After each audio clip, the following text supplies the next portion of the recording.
প্রথমবারের মতো হানিফ সংকেতের ম্যাগাজিন অনুষ্ঠান ইত্যাদিতে ছোট পর্দার জনপ্রিয় অভিনেত্রী তাসনিয়া ফারিন ও সঙ্গীত শিল্পী তাহসান খান গান গেয়েছিলেন। পেশাদার সঙ্গীত শিল্পী না হয়েও তাহসানের সঙ্গে খুব চমৎকার ভাবেই গানটি গেয়েছিলেন ফারিন। এরপর তা ভক্তদের কাছে ব্যাপক প্রশংসিত হয়েছে। ফারিনের সঙ্গে নতুন করে কাজ করার আগ্রহ প্রকাশ করেছেন তাহসান খান। শুক্রবার গণমাধ্যমে এক সাক্ষাৎকারে তাহসান জানান, ভালোবাসার জন্য বছরের পর বছর ধরে গান করেন তিনি। তার এবারের সুযোগটা এসেছিল ইত্যাদি হানিফ সংকেতে।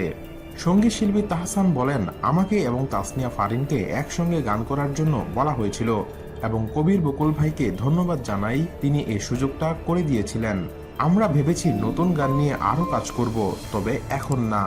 আমাদের যখন মনে হবে গানটা প্রকাশ করার সময় হয়ে গিয়েছে, ঠিক তখন আমরা কাজ করব। রঙে রঙে রঙিন হব গানের বিষয়ে তাহসান বলেন, মানুষ যে গান ভালোবাসে এটা তারই বহিঃপ্রকাশ। কারণ আমাকে অনেকদিন পর এবার অনেকে বলেছে, ভাই গানটা খুব ভালো লেগেছে। তা শুনে আমারও ভালো লেগেছে। অনেক বছর অভিনয় থেকে বিরতিতে ছিলাম, কারণ একটু চেয়েছিলাম অভিনয় থেকে পড়াশোনা করতে। তবে ঈদকে কেন্দ্র করে সামনে ব্যস্ততা রয়েছে, আমার নতুন গান আসবে।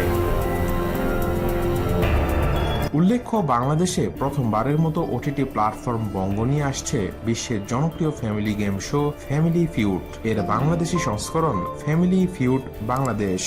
আর এতে উপস্থাপক হিসেবে থাকবেন তাহসান খান।